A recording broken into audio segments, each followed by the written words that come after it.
शहर की दिन का खौफनाक किस्सा। रवि हमेशा सुना करता था कि उनके गांव के पास वाले जंगल में कुछ अजीब होता है। लोग कहते थे कि दिन में भी वहां जाने से डर लगता है, लेकिन रवि को इन बातों पर यकीन नहीं था। एक दिन उसने अपने दोस्तों से शर्त लगाई कि वह दोपहर के समय अकेले जंगल जाएगा और वहां कुछ देर रुक कर आएगा। दोपहर के ठीक 12 बजे रवि जंगल की ओर बढ़ा। सूरज चमक रहा था, लेकिन जैसे ही वह घने पेड़ों के बीच पहुंचा, एक अजीब सी ठंडक महसूस हुई। चारों ओर सन्नाटा था, केवल उसके कदमों की आवाज गूंज रही थी।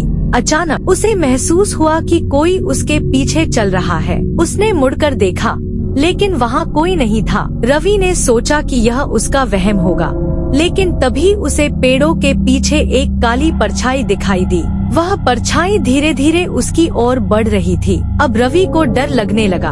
उसने तेजी से वापस भागने की कोशिश की, लेकिन उसके पैर भारी हो गए थे।